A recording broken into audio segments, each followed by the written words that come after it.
Olá pessoal, tudo bem? Meu nome é Michel, eu sou o líder da Igreja Batista Nova Esperança. A nossa igreja fica aqui na Penha, no Rio de Janeiro, na comunidade da Vila Cruzeiro. E eu quero aproveitar a oportunidade nesse vídeo e conversar com vocês um pouquinho sobre a Bíblia e o seu estudo. Isso é, o aprofundamento no estudo da Bíblia. De repente você é uma pessoa que já leu a Bíblia, mas você não entendeu absolutamente nada ou tem dificuldade de entender alguns textos. Ou talvez você é uma pessoa que já tem uma certa intimidade com o texto bíblico, você já prega, já fala, enfim. Mas surge aquela dúvida. Primeiro, por que será que eu não entendo a Bíblia quando eu leio? Ou será que quando eu estou falando da Bíblia, eu estou falando o que realmente ela quer dizer? Isso é importante, gente, sabe por quê? Porque a Bíblia ela foi escrita por um povo de um tempo diferente, para um tempo de uma língua diferente, para um povo, perdão, de uma língua diferente, de um contexto cultural muito diferente do nosso. Abismos separam o leitor hoje do seu texto original. É o cronológico de tempo, é o cultural, é o linguístico, porque a Bíblia foi escrita numa língua muito diferente da nossa, enfim. Esses abismos eles precisam ser transpassados para que a gente possa entender o que Deus quer falar conosco. O que adianta você ter a Bíblia, saber que ela é a palavra de Deus, lembrando que a Bíblia não é algo psicografado, a Bíblia foram pessoas inspiradas por Deus que escreveram aquele texto. Existe o DNA, digamos assim, daquelas pessoas que escreveram. Ele tem um cunho pessoal, você percebe a característica, né, de cada autor. Mas é um livro que ele é extraordinário pelo poder que ele traz de transformação depois de tanto tempo que ele foi escrito. Agora, como que a gente faz para entender esse livro de uma forma eficaz? Será que eu estou conseguindo tirar dele o que realmente Deus quer falar comigo? Quer ver um exemplo? Salmo 23. É um salmo muito conhecido, né, que fala: o Senhor é o meu pastor, nada me faltará.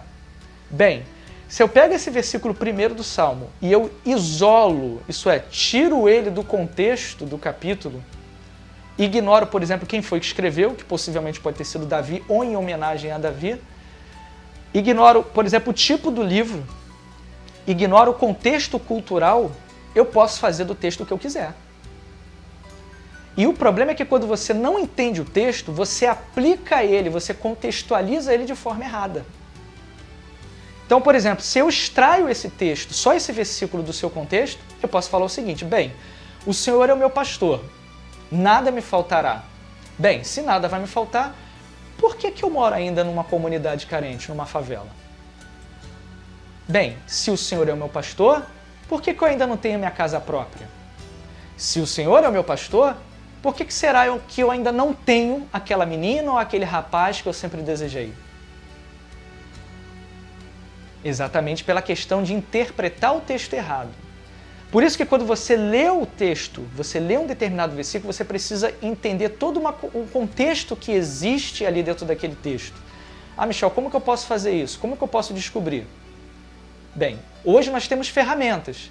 Você tem, por exemplo, você pode ter em mãos, que tem disponível pela internet ou até nas livrarias, um bom comentário bíblico de vários autores, você tem dicionários teológico, você tem várias versões de Bíblia que você pode fazer uma comparação. Você tem uma gama de ferramentas hoje, até de forma linguística, por exemplo, dicionários, né, de exegese, né, que tenta verificar, identificar como foi o que aquele texto quis dizer para os seus primeiros destinatários, que é o nosso objetivo. E isso pode te ajudar a interpretar o texto de uma forma correta. Pastos verdejantes, ribeiros de águas, pastos, alimento, ribeiro de águas, água, para alimentar e saciar a sede da ovelha. Isso é revigorar as suas forças. Deus está mostrando através da poesia do Salmo que Deus ele está no controle de todas as coisas. Ele sabe do que você precisa para viver. Ele sabe das suas necessidades. Tanto que existem agora versões mais atuais da Bíblia que traduzem assim: o Senhor é meu pastor, de nada sentirei falta. Ele sabe exatamente do que as pessoas, do que aquele que é apacentado pela ovelha necessita. Você pode passar pelo vale da sombra da morte, do luto, da própria morte, da escassez, da solidão, do abandono, que são situações que a gente pode viver na vida, só que Deus vai estar contigo. A tua vara e o cajado dele nos consolam, nos consola. Ele vai nos guardar. Cristo no barco, gente, Deus no barco, não é ausência de tempestade, mas Ele vai estar conosco no barco. Ele vai estar conosco em todos os momentos da nossa vida. Não existe margem nesse texto para se pressupor de uma teologia de que Deus vai te dar tudo na hora que você quiser, que você vai exigir de Deus tudo que você quiser ou vier na sua cabeça e Deus vai ter que saciar você como se fosse um gênio da lâmpada. Não existe isso na palavra de Deus. É semelhante, por exemplo, ao Mateus 6,33, que fala: buscai em primeiro lugar o reino de Deus e a sua justiça. Aí você vai completar para mim. E todas... De repente você falou aí, todas as coisas ou todas as demais coisas. Não! Na Bíblia está escrito todas estas coisas. O que são essas coisas? Aí você vai olhar no contexto do versículo. Jesus está falando sobre ansiedade. Ele está falando que para que você não se preocupe, né, excessivamente com as necessidades, né, não fique ansioso. Não fique preocupado com o que você vai comer, ou o que você vai beber, ou o que você vai vestir. Calma. A gente sabe que uma pequena preocupação, digamos assim, né, com as coisas que você vai fazer, isso é normal, obviamente. Você precisa se preparar, né, se planejar. Agora, quando chega no nível da ansiedade, que é preocupação excessiva, isso faz mal para você. E Jesus estava falando assim, não se preocupe. Não se preocupe. O que é vestir, beber e comer? São as coisas essenciais da vida. E Jesus disse que vai suprir todas essas. Aí ele fala, busque em primeiro lugar o reino. Se preocupe com a sua vida espiritual. Se preocupe com o seu relacionamento, você e Deus. Obviamente, gente, eu não estou aqui levantando a bandeira de você não ter que trabalhar e estudar. Não estou falando nisso. Não entre nos extremos. A gente está falando de ansiedade, de preocupação excessiva. Como que vai a sua vida com Deus? Você planeja tudo na sua vida. E você e Deus? Se você morresse hoje, se Deus te chamasse hoje para a eternidade, como ficaria você? Como que você chegaria ao céu se Deus chegasse para você e falasse assim, por que eu devo deixar você entrar aqui no céu? O que você responderia? Então você precisa se preocupar, né, no seu relacionamento com Deus em primeiro lugar, e todas as outras coisas vão sendo acrescentadas. Às vezes a gente tem ansiedade com tudo. Meu Deus, caramba, fiquei desempregado, e agora? Ai meu Deus, aí você fica desesperado. Caramba, e agora? A minha conta está assim, está assado, meu Deus, e agora? E a gente entra num estresse, fica doente, síndrome do pânico, depressão. Calma. O que a palavra de Deus fala pra gente? Colocai sobre ele a vossa ansiedade, porque ele tem cuidado de vós. Deus, ele quer cuidar de você, ele quer tratar você.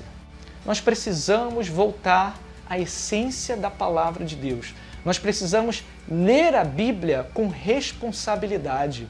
Assim como nós assinamos um contrato da compra de um imóvel, nós precisamos também ter responsabilidade quando estamos lendo, por exemplo, a Bíblia. Eu sempre digo que a Bíblia é como se fosse uma navalha que faz a barba. Ao mesmo tempo que você está lá fazendo a barba, você também pode cortar o pescoço. Muitas seitas, muitas pessoas criam determinadas religiões baseadas em textos bíblicos isolados. A Bíblia, ela tem regras de interpretação. Você precisa saber quem escreveu, por que escreveu, quando escreveu, o contexto cultural da época. Aquela palavra, uma figura de linguagem, ela é literal? Isso tudo a gente tem que avaliar. Não adianta você isolar o versículo e criar alguma coisa, não. De repente pode ser por isso, meu querido, que você não tem entendido a Bíblia. Ou talvez por isso que, de repente, as pessoas no qual você está falando da Bíblia, você, de repente, está entendendo a Bíblia de uma forma incorreta, exatamente porque você está explicando de forma incorreta. Mergulhe, entenda, estude a Bíblia, use as ferramentas disponíveis, mergulhe na palavra de Deus e entenda esses abismos que eles existem.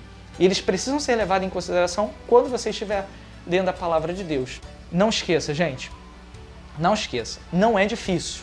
Não é difícil ler a Bíblia, mas requer responsabilidade e dedicação. Aqui vai uma dica, que Deus abençoe você, abençoe sua família, fique na paz. Tchau!